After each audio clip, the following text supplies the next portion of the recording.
नमस्कार, मी विजय साळवी. आपल्या सगळ्यांचं झिरो अवरमध्ये स्वागत.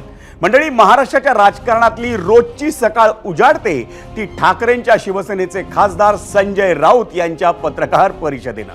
त्याच संजय राऊतांना आज एकूण 3 वेळा पत्रकार परिषद घेण्याची वेळ आली आणि त्याचं कारण म्हणजे आज पक्षाची भूमिका मांडताना इतरांवर टीका आणि आरोप करणं बाजूला ठेवून राऊतांना स्वतःचाच बचाव करावा लागला.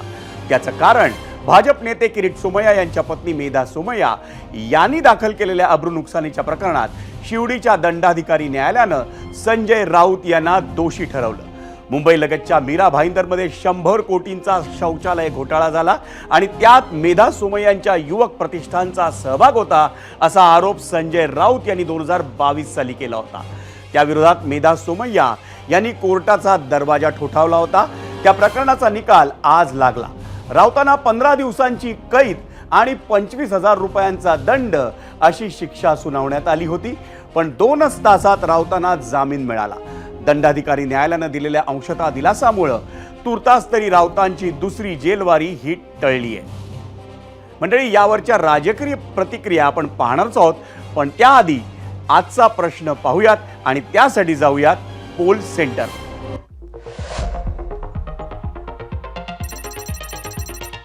आजचा प्रश्न: मेधा किरीट सोमय्या यांच्या अब्रू नुकसान प्रकरणात संजय राऊत दोषी, त्यामुळे आता उद्धव ठाकरे गटाच्या आरोपांवर लोकांचा विश्वास बसेल का? आणि पर्याय अर्थातच एक होय आणि दुसरा नाही. हा आहे आजचा पहिला प्रश्न. म्हणजे खासदार संजय राऊतांना ज्या प्रकरणात शिक्षा झाली होती ते प्रकरण नेमकं काय आहे ते आपण समजून घेऊया आणि त्यासाठी जाऊयात मीडिया सेंटरला. काय आहे प्रकरण? तर मीरा भाईंदर मधल्या शौचालय बांधकामाचं हे प्रकरण आहे. 2022 मध्ये मीरा भाईंदर मध्ये 154 सार्वजनिक शौचालय बांधण्यात आली.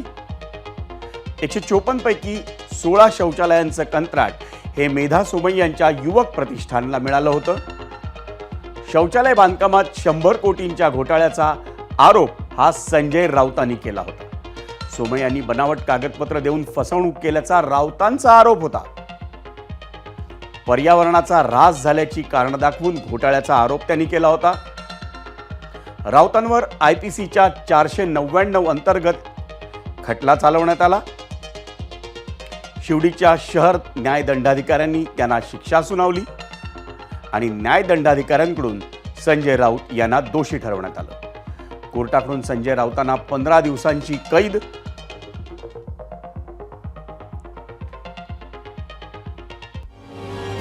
मंडळी, मीरा भाईंदर मधल्या कथित शौचालय घोटाळ्याबद्दल राऊतांनी तेव्हा माध्यमांना प्रतिक्रियाही दिली होती. पाहूयात राऊतांनी त्यावेळी नेमकं काय म्हटलं होतं. लवकरच मी या महाशयांचा एक टॉयलेट घोटाळा काढणार आहे.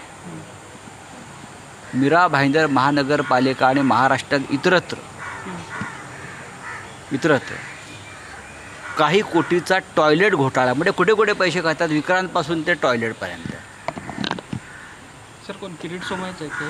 होय, हे सगळे कागदपत्र सुपूर्द झालेली आहेत. युवा प्रतिष्ठान नावाची जी काय NGO चालवत होते हे लोक, त्यांचं कुटुंब, त्यांनी शेकडो कोटी रुपयाचा टॉयलेट घोटाळा, म्हणजे मला हसायला झालं पाहून कागद. 100 कोटीच्या वर आहे टॉयलेट घोटाळा. आणि संजय राऊतांविरोधात दाखल केलेल्या खटल्यात आपल्या बाजूने निकाल लागल्यानंतर मेधा सोमय्यांनी माध्यमांना नेमकी काय प्रतिक्रिया दिली आपण तीही पाहूया. समाजामध्ये बेताल वक्तव्यवर जर का करणार असेल तर एक शिक्षिका म्हणून, एक समाजसेवक म्हणून किंवा सेविका म्हणून आम्ही सहन करणार नाही. आणि तेच उदाहरण मी समाजापुढे दाखवण्याचा किंवा ठेवण्याचा प्रयत्न केला. आणि आता मेधा सोमय्या यांच्याविषयी सविस्तर जाणून घेऊयात ग्राफिक्समधून आणि ते ग्राफिक्स पाहण्यासाठी जाऊयात मीडिया सेंटरला. कोण आहेत मेधा सोमय्या? भाजप नेते किरीट सोमय्या यांच्या त्या पत्नी आहेत. शालेय शिक्षण रायगड जिल्ह्यातील रेवदंडामधून त्यांनी पूर्ण केलंय. ऑर्गॅनिक केमिस्ट्रीमध्ये त्यांनी पदव्युत्तर शिक्षण घेतलंय.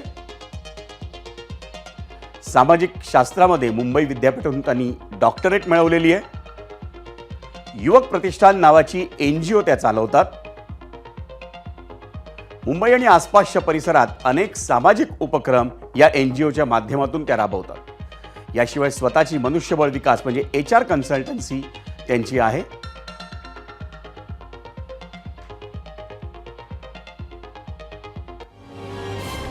मंडळी, संजय राऊतांसमोर आता कोणते पर्याय आहेत याबद्दल आम्ही मेधा सोमय्या यांचे वकील विवेकानंद गुप्ता यांच्याशी बातचीत केली। पाहूयात त्यांनी काय माहिती दिली आहे। डिफेमेशन म्हणजे कोणाचा तरी कोणी व्यक्तीचं मानहानी करणं म्हणजे डिफेमेशन। अच्छा, डिफेमेशन इंडियन पिनल कोड जे जुना इंडियन पिनल कोड होता, आता तर भारतीय न्याय संहिता आलेली आहे, परंतु आमचा केस जुना इंडियन पिनल कोडमध्ये होता आणि जुना इंडियन पिनल कोडमध्ये सेक्शन 499मध्ये डिफेमेशन काय आहे त्याचा उल्लेख केलेला आहे, त्याला एक्सप्लेन केलेला आहे। आणि 498मध्ये डिफेमेशनला देर आर 9 एक्सेप्शन्स। 9 एक्सेप्शन्समध्ये गुड फेथ किंवा ट्रू किंवा फॅक्ट असं सर्व एक्सेप्शन्स आहेत, त्याला हा डिफेमेशन केस म्हणला गेला आहे। आणि सेक्शन 500मध्ये जर डिफेमेशन प्रूव्ह झाला तर त्याला शिक्षा आहे, ती शिक्षा 2 वर्षाची आहे किंवा फाईन आहे किंवा दोन्ही आहे। त्यांच्याकडे पर्याय असे की कन्व्हिक्शन झालं त्यांनी अपील हायकोर्टमध्ये फाईल करावं पाहिजे। जर अपील हायकोर्टमध्ये फाईल करून त्यांनी ते कन्व्हिक्शनला स्टे घेतला पाहिजे। हायकोर्ट ठरवेल अपील फाईल केल्यानंतर की काय करायचं ते।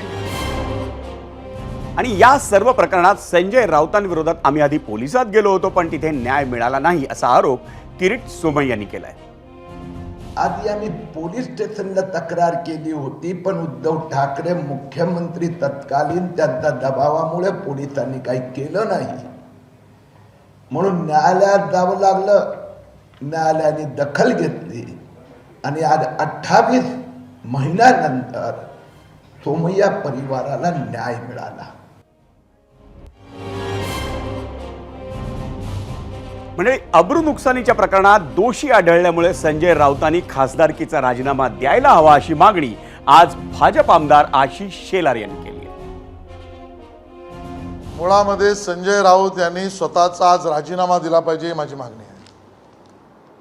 किंबहुना उद्धवजी संजय राऊत यांचा राजीनामा घेणार आहेत का हा माझा सवाल। आमच्या रश्मीताई ठाकरे या सामना वृत्तपत्राच्या प्रमुख आहेत अशी माझी माहिती आहे, ते संजय राऊत यांना डिच्चू देतील ही माझी अपेक्षा आहे। आणि मीरा भाईंदरमधील कथित घोटाळ्याबद्दल अनेकांनी आरोप केले होते, मात्र शिक्षा फक्त मला दिली जाते असा बचाव आता संजय राऊतांनी केलाय। घोटाळा किती कोटीचा झाला हा नाही, तर घोटाळा झाला की नाही हा प्रश्न आहे। घोटाळ्याचा आकडा चुकत असेल त्यांच्या दृष्टीनं, बरं का, ते तुम्ही मोजत बसा।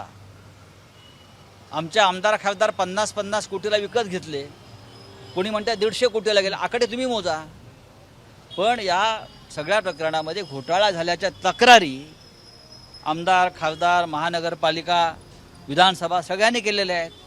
पण फासावर कोणाला लटकवलं तर संजय राऊतांना, कारण विधानसभेच्या निवडणुका आलेल्या आहेत। 1 वर्षापूर्वी लोकसभा निवडणुकीआधी अशाच प्रकारच्या खटल्यात राहुल गांधींना फासावर लटकवलं, आज संजय राऊतांना फासावर लटकवत आहेत। मंडळी, भारतीय राजकारणात अब्रू नुकसानीची प्रकरणं तशी नवी नाहीत। याआधी राष्ट्रीय स्तरावर अशी अनेक प्रकरणं गाजली, त्यातील काही निवडक प्रकरणं आपण पाहूयात आणि त्यासाठी जाऊयात आपल्या मीडिया सेंटरला। गाजलेली अब्रू नुकसानीची प्रकरणं: पूर्णेश मोदी विरुद्ध राहुल गांधी। 16 एप्रिल 2019 राहुल गांधींविरोधात भाजप आमदार पूर्णेश मोदी यांच्याकडून मानहानीची केस दाखल करण्यात आली होती। राहुल गांधींनी आपल्या भाषणात मोदी समाजाची बदनामी केल्याचा आरोप त्यांनी केला होता।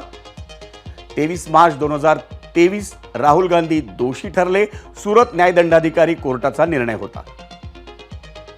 7 जुलै 2023 गुजरात हायकोर्टानं निर्णय कायम ठेवला।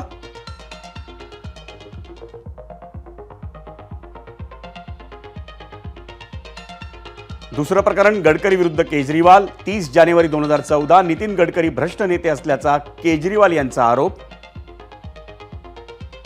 21 एप्रिल 2014 गडकरी यांच्याकडून अब्रू नुकसानीचा दावा।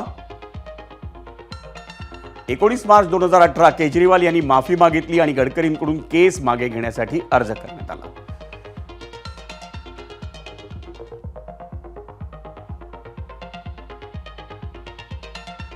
अरुण जेटली विरुद्ध अरविंद केजरीवाल। डिसेंबर 2015 अरुण जेटली यांच्याकडून केजरीवाल यांच्या विरोधात केस दाखल करण्यात आली आणि 10 कोटींच्या भरपाईची मागणी करण्यात आली। दिल्ली आणि जिल्हा क्रिकेट संघटनेत आर्थिक गैरव्यवहार झाल्याचा केजरीवाल यांनी केला होता आरोप करताना केजरीवाल यांनी जेटलींचं नाव घेतलं होतं. एप्रिल 2018 केजरीवाल यांनी जेटलींची बिनशर्त माफी मागितली. एप्रिल 2018 जेटली यांनी माफीचा स्वीकार करून केस मागे घेतली.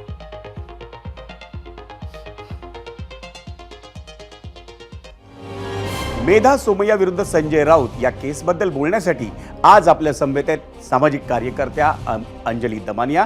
त्यांच्याशी आपण संवाद साधणार आहोत, पण त्याआधी झिरो अवरच्या प्रेक्षकांनी सोशल मीडियावर काय प्रतिक्रिया दिल्या आहेत आपण ते पाहूयात आणि त्यासाठी पुन्हा पाहूयात काय होता आजचा प्रश्न.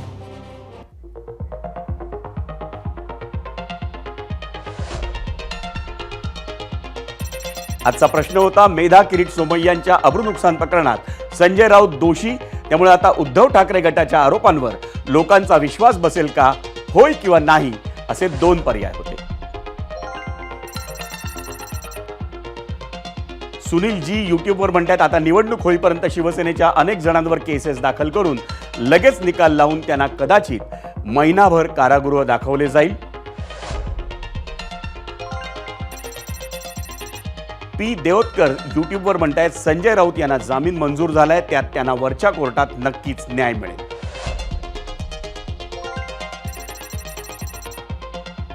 एक्सवर USKMS म्हणतायत, किरीट सोमय्या यांनी शेकडो राजकारण्यांवर हजारो कोटींच्या घोटाळ्याचा आरोप केला, कुठलाच आरोप सिद्ध झाला नाही, मग आम्ही भाजपवर विश्वास कसा ठेवावा. आरोप केलेले खूप जण आज महाराष्ट्राच्या मंत्रिमंडळात आहेत, आता काय बोलता.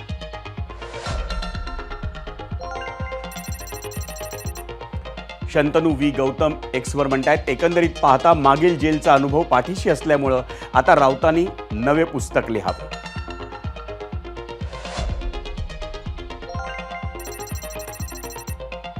निलेश निमसे म्हणतायत एक्सवर, ज्या किरीट सोमय्यांनी राष्ट्रवादीच्या नेत्यावर आरोप केले, पुढची दिवाळी जेलमध्ये जाईल असं सांगितलं, ते आज मंत्रिमंडळात मांडी लावून बसले आहेत, त्यामुळे त्यांच्यावरचा विश्वास अगोदरच उडालाय.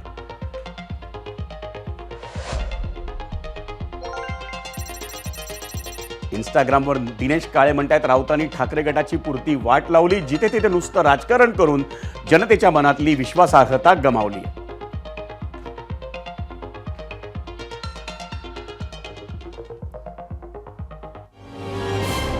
आणि या संदर्भात सविस्तर बातचीत करूया आपण सामाजिक कार्यकर्त्या अंजली दमानिया यांच्या. अंजली मॅडम, स्वागत आहे आपलं. आपण सकाळपासून ही घडामोड पाहताय, संजय राऊत विरुद्ध मेधा सोमय्या यांच्या खटल्यात काय झालं हे आपण जाणता. या एकंदर घडामोडीकडे आपण कसं पाहता.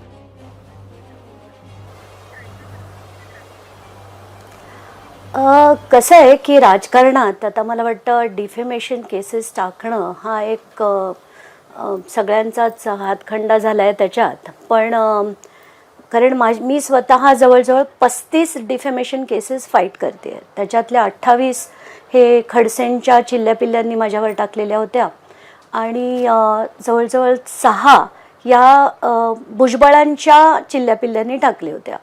म्हणजे कोणाविरुद्ध जर काही बोललो आपण की आपल्यावर डिफेमेशन केस केली जाते आणि त्यात म्हणजे खडसेंनी तर ठरवलं होतं की यांना पळवत राहायचं पूर्ण महाराष्ट्रभर. तर 7 जिल्ह्यांमध्ये त्या डिफेमेशन केसेस आहेत, त्यापैकी 21 कोर्टानेच डिसमिस केल्या, तिथे मला जावं पण लागलं नाही.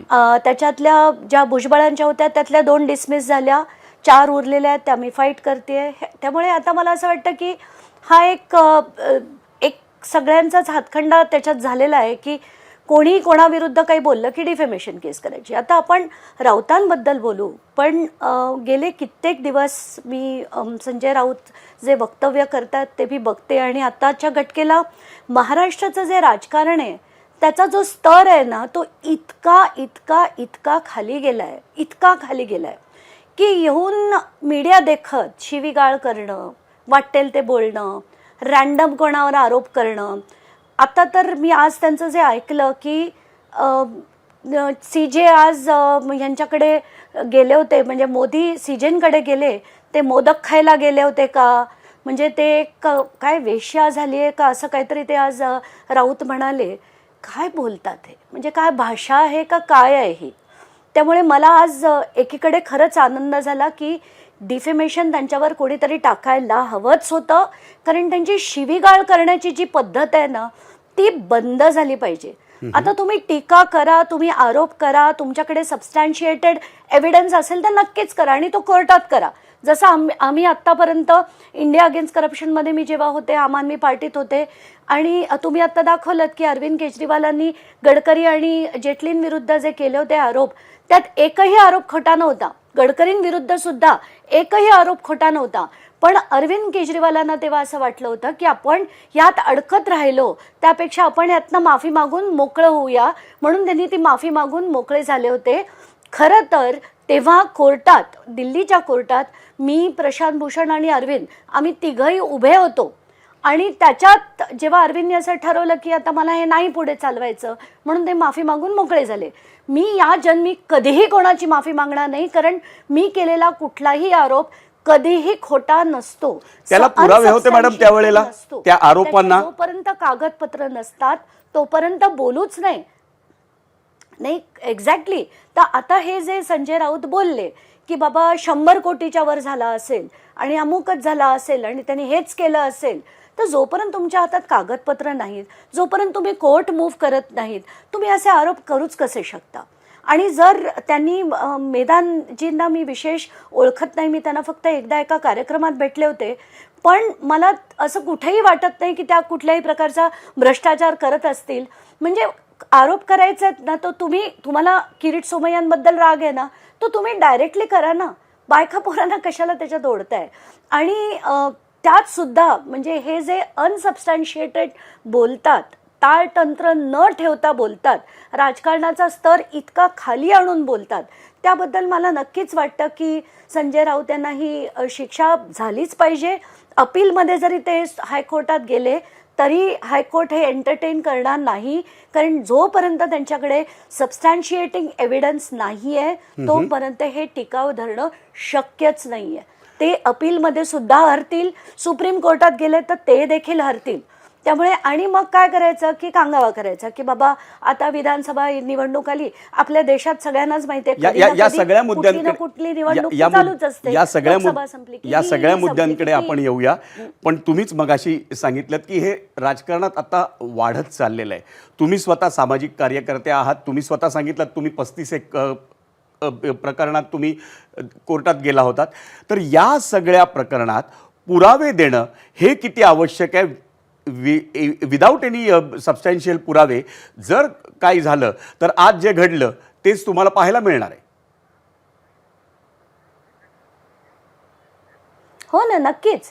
म्हणूनच मी म्हणते की आता मी जे लढले, मी खडसेंविरुद्ध लढले, त्याचं PIL पण होतं आणि त्याचं सेशन्स कोर्ट पुण्यामध्ये ते मी जे चॅलेंज केलं होतं त्यांची सी समरी ते विथ एव्हिडन्स केलंय. पण छळण्यासाठी त्यांच्या कार्यकर्त्यांनी करणं हा एक वेगळा भाग झाला. त्यांनी इनफॅक्ट त्यांच्या कार्यकर्त्यांना बोलवून सांगितलं होतं की यांना महाराष्ट्रभर आता महाराष्ट्र दर्शन करूया. हे खडसेंनी त्यांच्या मीटिंगमध्ये सांगितलं, ते ठीक आहे आणि त्यांना ते आनंदाने करू दे. मी जसं म्हटलं त्या कोर्टानीच उडवून दिले आहेत, त्यामुळे आता मला तिथे जाण्याची गरज नाही आहे. म्हणजे मला तिथे कुठे समन्स पण आले नव्हते, फक्त 2 ठिकाणी समन्स आले होते, जिथे जाऊन मी फाईट केलं. त्यासुद्धा आता केसेस डिसमिस झाले आहेत, डिस्पोज केले आहेत कोर्टाने. आणि आता दुसरे जे मी म्हटलं जसं भुजबळांचं मॅटर होतं, ते PIL मी लढले, एवढं लढलेच नाही तर त्यांना शिक्षासुद्धा झाली, ते जेलमध्ये सुद्धा गेले. आणि त्यानंतर जेलमधनं जेव्हा ते सेशन्स कोर्टाने त्यांची ती जी कोविड काळात त्यांनी जे डिस्चार्ज पिटिशन फाईल केलं आणि त्यातनं डिस्चार्ज मिळवल्यानंतर तेच समणकर आणि भुजबळ माझ्याविरुद्ध केसेस फाईल करतात, ते ठीक आहे ना, त्यांनी किती वाटेल तेवढ्या करू देत, मी लढायला समर्थ आहे, कारण माझ्याकडे त्याचं बॅकिंग आहे, त्याचा एव्हिडन्स आहे. आणि एव्हिडन्स असल्याशिवाय बोलणं हे चुकीचं आहे. हा पहिला भाग झाला. आणि जसं मी राऊतांची भाषा बघते की आज तुम्ही मला कधी असं बोलताना एक तर शिविता आमच्या तोंडून कधीच येणार नाही, पण वाटेल तसं सुद्धा आम्ही कधी बोलत नाही, कोणाला टाकून बोलत नाही. कारण एक मर्यादा ठेवून बोलणं, सुसंस्कृत बोलणं हे आता महाराष्ट्राच्या राजकारणात उरलेलं नाहीये. प्रत्येक जण येतो, आज प्रत्येक पक्षाने आपापले चिल्ले पिल्ले ठेवलेलेच आहेत. आपण बघतो आज सूरज चव्हाण आणि अमोल मिटकरी येऊन बोलतात, संजय राऊत येऊन बोलतात, नितेश राणे, निलेश राणे वेगवेगळी नावं घेऊन आपण पुरावे देत आहे. पण महाराष्ट्राच्या राजकारणाचा हा स्तर घसरण्याची कारणं काय वाटतात तुम्हाला एक सामाजिक कार्यकर्त्या म्हणून? कारण कुठेतरी मला असं वाटतं की एक जी पात्रता लागते ना राजकारणात, जी पूर्वी होती, जो म्हणजे ज्याला आपण सुसंस्कृतपणा म्हणतो, सभ्यता होती, ती आता खालावत चालली आहे. कारण येत आहे काय आत्ताच्या घटकेला राजकारणात कोण येत आहेत आणि काय भाषा वापरतायत, प्रत्येकाचीच भाषा तुम्ही बघा. आज म्हणजे बघवत नाही, ऐकवत नाही अशी भाषा असते ही रोज. आणि कुठेतरी हे जर थांबलं नाही तर महाराष्ट्र सुद्धा देशोधडीला लागल्याशिवाय राहणार नाहीये. या सगळ्या घटनांचा, या घडामोडींचा समाजावर काय परिणाम होतो असं आपल्याला जाणवतं?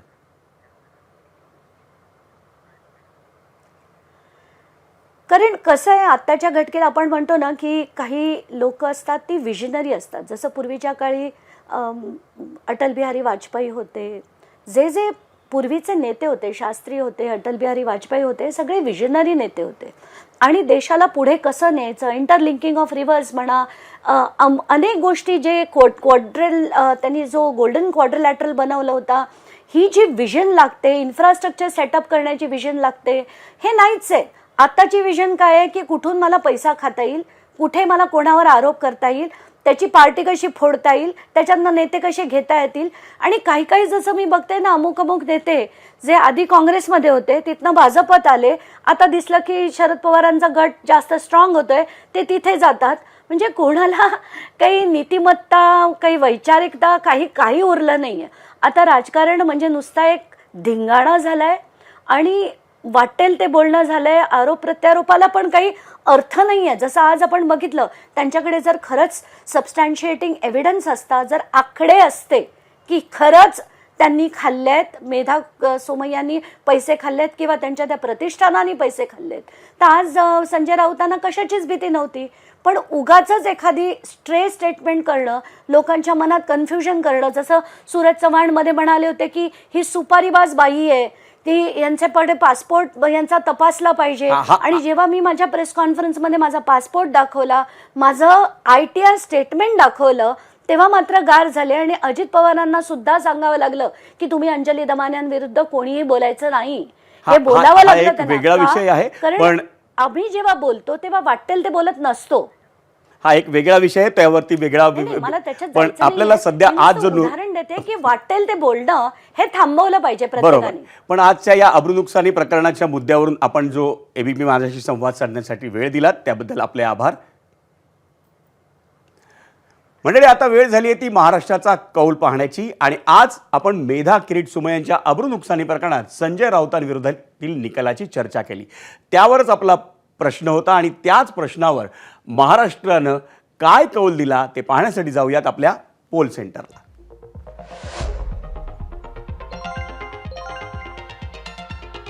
यूट्यूबवर एकूण मतं आली 80,000. त्यापैकी 72% माणसं म्हणतायत होय आणि 28% माणसं म्हणतायत नाही. एक्सवर 57% नागरिक म्हणतायत होय आणि 43% नागरिक म्हणतायत नाही.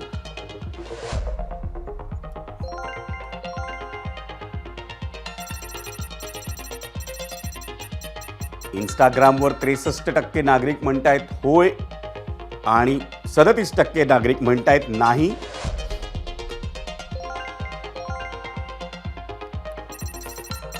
फेसबुकवर याच प्रश्नावर 49% नागरिकांनी होय असं उत्तर दिलंय आणि 51% नागरिकांनी नाही असं उत्तर दिलंय.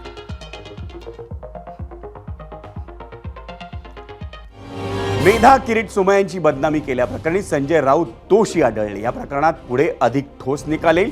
पण सध्याच्या घटनेनंतर विचार केला तर प्रश्न पडतो की राजकीय आरोप प्रत्यारोपांचा सध्या अतिरेक झालाय का? दररोज सकाळी TV लावला की कुठला ना कुठला राजकीय नेता हा त्याच्या विरोधकांवर आरोप करताना दिसतो, तुटून पडताना दिसतो. गेल्या काही वर्षात या आरोप संस्कृतीचा अतिरेक झालाय असं वाटतं आणि हे आरोप बहुतेक वेळा केवळ आणि केवळ राजकीय असतात. त्यांचा सामान्य माणसांच्या रोजच्या धकाधकीच्या जीवनाशी काहीही संबंध नसतो. हा गद्दार, तो भ्रष्ट, तो राष्ट्रद्रोही असं म्हणणं, मग कुणाच्या तरी शरीरयष्टीवरून टीका करणं, तर कुणाच्या भूतकाळावरून चिंतोडं उडवणं, या पलीकडे आपले नेते कधी जाणार आहेत की नाही? उदाहरणार्थ, मराठवाडा आणि विदर्भाचा अधिक विकास कसा करता येईल, तिथल्या तरुणांना तिथेच रोजगार मिळावा यासाठी काय करता येईल, यावर दोन्ही शिवसेना, भाजप, दोन्ही राष्ट्रवादी किंवा काँग्रेसचे नेते बोलल्याचं तुम्हाला आठवतंय का? तरुण मुलांची हल्ली लग्न जमत नाहीत, ही गावाकडची खूप मोठी सामाजिक समस्या आहे. यावर कुणी बोललंय का? मुंबई पुण्यातील वाहतूक कोंडी कमी करण्याबद्दल एखाद्या नेत्यानं उपाय सुचवलाय का? असं कधी घडलंय? नाही.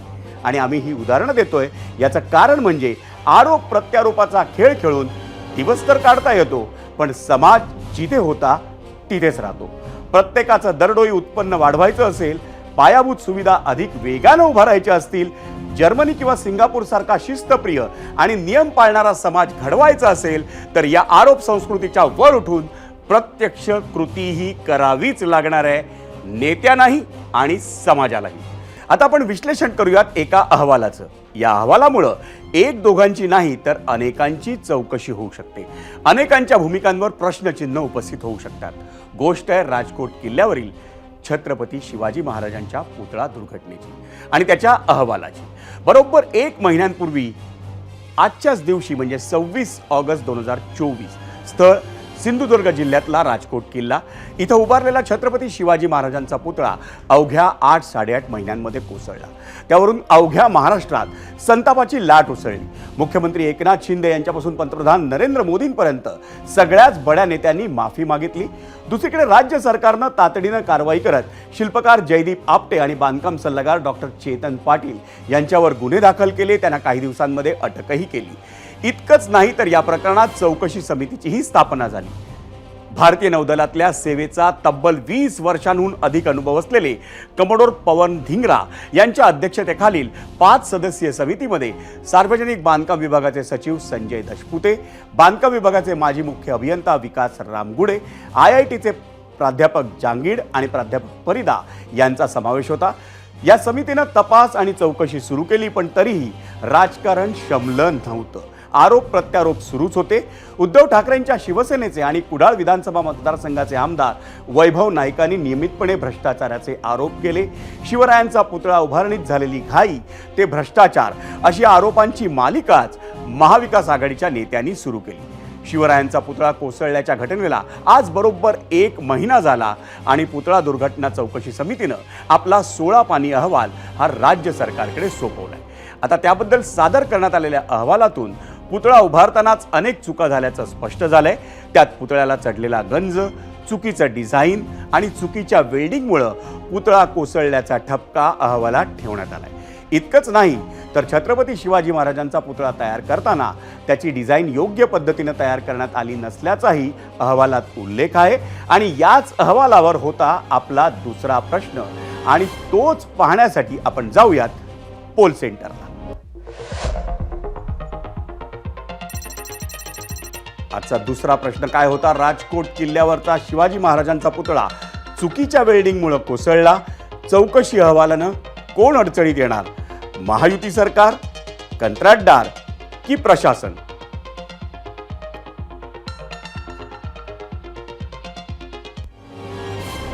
मंडळी, आजच्या 16 पानांच्या अहवालात ज्या ज्या गोष्टी समोर आल्यात ना, त्यावरून आपण एक गोष्ट स्पष्टपणे सांगू शकतो, ती म्हणजे पुतळा दुर्घटना प्रकरणात गुन्हेगार कोण कोण असू शकतात किंवा कोण कोण त्याला जबाबदार आहे हे जवळपास स्पष्ट आहे.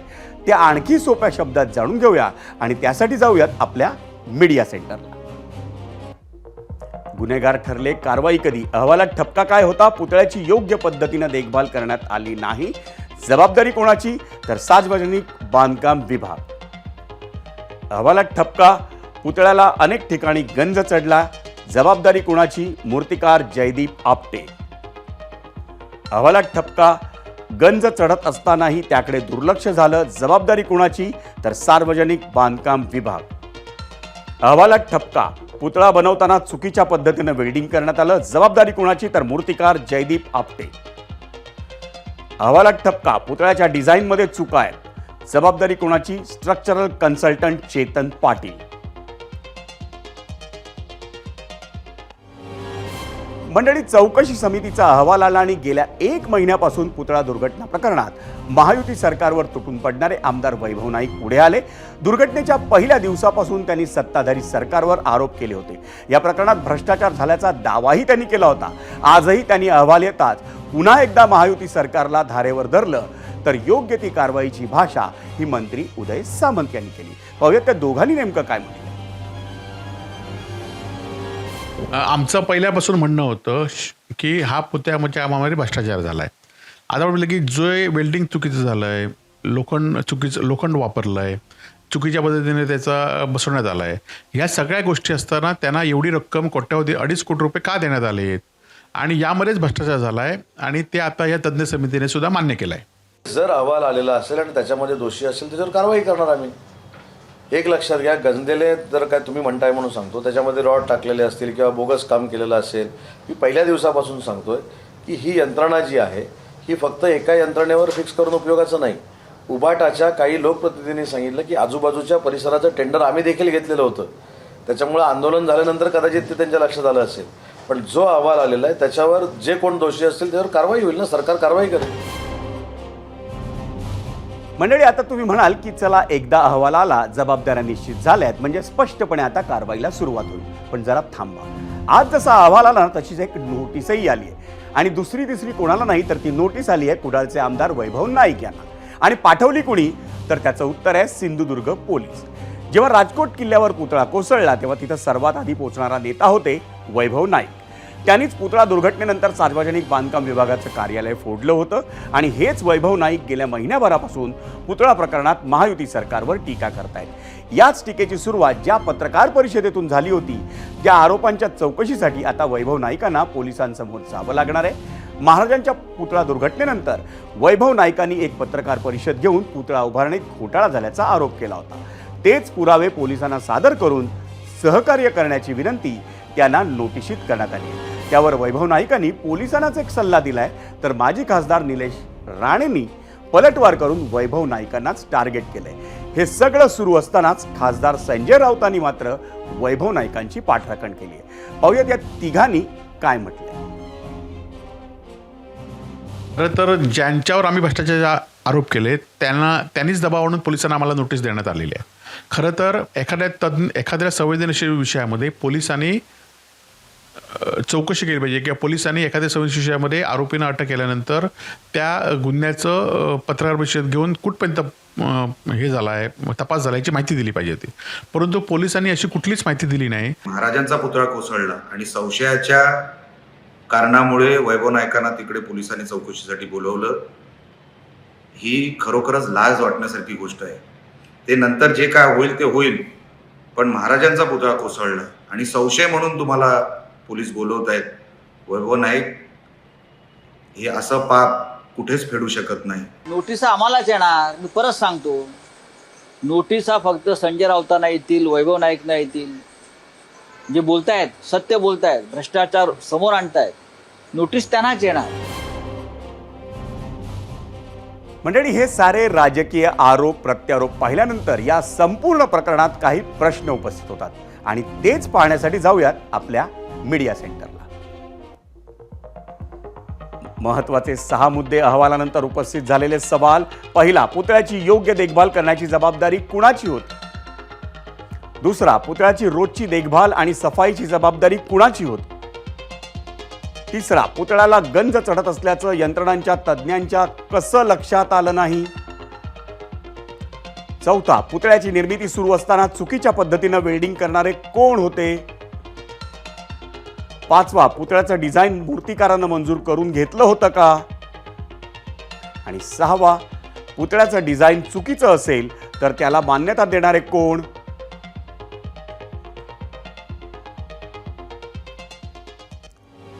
आणि पुढे जाण्याआधी वळूयात आजच्या आपल्या प्रश्नाकडे. राजकोट किल्ल्यावरचा शिवाजी महाराजांचा पुतळा चुकीच्या वेल्डिंगमुळे कोसळला. चौकशी अहवालानं कोण अडचणीत येणार असा आपला प्रश्न होता. एबीपी माझाच्या प्रेक्षकांनी सोशल मीडियावर काय प्रतिक्रिया दिल्या आहेत आपण त्याही पाहूया.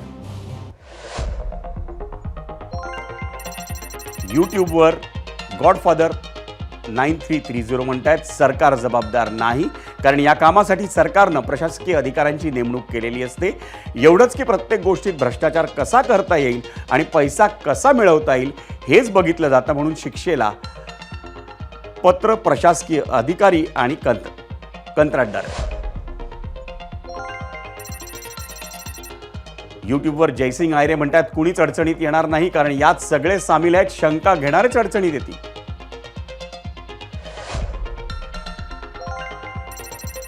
यूट्यूबवरच sports.frenzy1 म्हणतायत वेल्डिंगमुळे नाही, पुतळा आतून पूर्णपणे पोकळ होता आणि पंचधातूंचा नसून अधिकचं लोखंड होतं त्यात, म्हणून तो गंजला आणि पडला.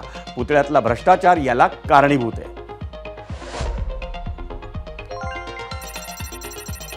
प्रवीण पाटील यूट्यूबवर म्हणतायत शिवाजी महाराजांनी ज्या स्वराज्याची स्थापना केली त्यावेळी भ्रष्टाचार करून पैसा कमवू असे विचार नव्हते, लायकी नसताना पद दिलं तर असंच होतं. एक्सवर श्रीकांत गुंजाळ काय म्हणतायत, एअरपोर्ट पडतंय, पूल पडतायत, पुतळाही पडला, मंदिर गळतंय, संसदेला धार लागली आहे आणि हिंदू राष्ट्र बनवायला निघालेत. यांना कसंही करून फक्त सत्ता पाहिजे, कुणामध्येही माणुसकी राहिलेली नाही. फेसबुकवर सोपान सपकाळ म्हणतायत या घटनेला महायुती सरकारच जबाबदार आहे. आगामी निवडणुकीत जनता महायुती सरकारला धडा शिकवल्याशिवाय राहणार नाही.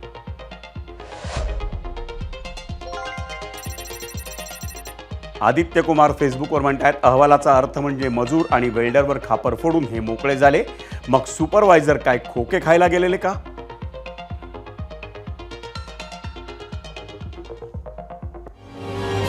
मंडळी आता वेळ झाली आहे पोल रिझल्टची आणि त्यासाठी जाऊयात पोल सेंटरला.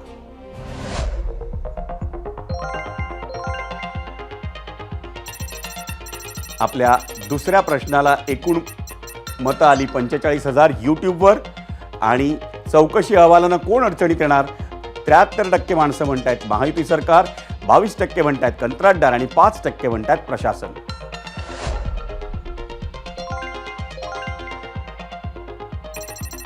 एक्सवर महायुती सरकारला जबाबदार धरले 60% नागरिकांनी, कंत्राटदाराला 27% नागरिकांनी आणि प्रशासनाला 13% नागरिकांनी.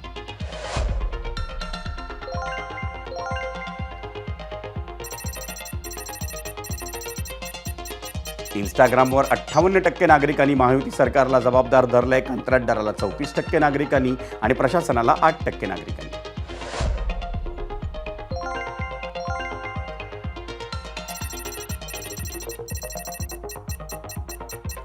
फेसबुकवर 59% नागरिक म्हणतायत महायुती सरकार, 31% नागरिक म्हणतायत कंत्राटदार जबाबदार अडचणीत येणार आणि 10% नागरिक म्हणतायत प्रशासन अडचणीत येणार.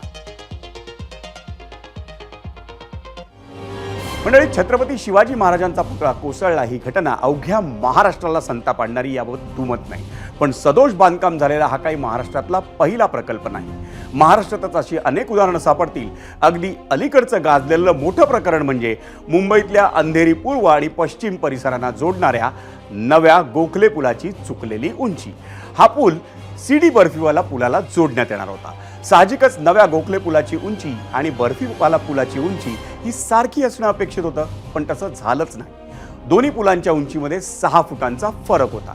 मुळात कुठल्याही प्रकल्पाचं टेंडर हे निवडलेल्या कंत्राटदाराला दिल्यानंतर त्याची वर्क ऑर्डर काढण्यात येते, पण त्यानंतर सरकारी अधिकाऱ्यांची जबाबदारी संपत नाही. कंत्राटदार काम कसं करतोय, टेंडरमधील अटींचं पालन होतंय की नाही, त्यात वापरलेला कच्चा माल हा निश्चित दर्जाचा आहे की नाही, प्रकल्प प्रगतीपथावर आहे की नाही, हे सर्व वेळोवेळी तपासून पाहणं ही सरकारी यंत्रणांची जबाबदारी आहे. पण आपल्याकडे अनेकदा असं होत नाही. उद्घाटनाच्या दुसऱ्याच दिवशी उड्डाणपुलावर खड्डे हे हल्ली नित्याचंच होत चालले. काम सदोष असेल तर कंत्राटदाराची बिलं ही तातडीनं रोखली पाहिजेत आणि कामाच्या दर्जाबद्दल खात्री पटल्यावरच त्याचे पैसे चुकते करायला पाहिजेत. तसं झालं नाही तर या अधिकाऱ्यांवर गुन्हे तर दाखल व्हायला हवेतच, पण त्यांच्यावर विभागीय कारवाई सुद्धा झाली पाहिजे. एका दोषीवर कारवाई झाली नाही तर आजूबाजूच्या 100 जणांची भीड चेपते हे आपण कधी लक्षात घेणार? आणि दुसरी महत्त्वाची बाब म्हणजे आपल्याला मिळालेलं काम हे उत्तम दर्जाचं व्हायला हवं हे आपल्याकडच्या कंत्राटदार आणि सरकारी यंत्रणांना का वाटत नाही? महाराष्ट्राचं आराध्य दैवत असलेल्या छत्रपती शिवाजी महाराजांचा पुतळा कोसळतो ही बाब आपल्या कार्यसंस्कृतीबद्दल खूप काही सांगून जातो. चालतं रे, बघू नंतर, करू कसं तरी या मानसिकतेतून आपण जोवर बाहेर पडत नाही तोपर्यंत महासत्ता होण्याचं स्वप्न पूर्ण होणार नाही. ही काळ्या दगडावरची पांढरी रेघ आहे. शेवटी एवढंच, छत्रपती शिवाजी महाराजांचा पुतळा उभारताना शिवरायांच्याच किल्ले बांधणीतूनच प्रेरणा घेतली असती तर ही नामुष्की ओढवली नसती. मंडळी, भारताच्या फिडे बुद्धिबळ ऑलिम्पियाड विजेत्या पुरुष आणि महिला संघासमवेत पंतप्रधान नरेंद्र मोदी यांनी संवाद साधला आणि त्यांना शाबासकीही दिली. पंतप्रधानांनी आपल्या निवासस्थानी दिलेल्या खास भेटीनं ऑलिम्पियाड सुवर्णपदक विजेते बुद्धिबळपटू भारावून गेले होते. भारताच्या पुरुष आणि महिला बुद्धिबळ संघात महाराष्ट्राच्या तिघांचा समावेश आहे. त्यापैकी विदित गुजराती हा नाशिकचा, दिव्या देशमुख ही नागपूरची आणि प्रशिक्षक अभिजित कुंटे हे पुण्याचे आहेत.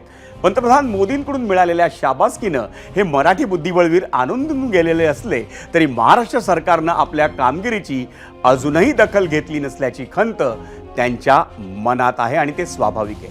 भारतीय संघाचे प्रशिक्षक अभिजित कुंटे यांनी ती खंत बोलूनही दाखवली. एबीपी माझा, उघडा डोळे बघा नीट.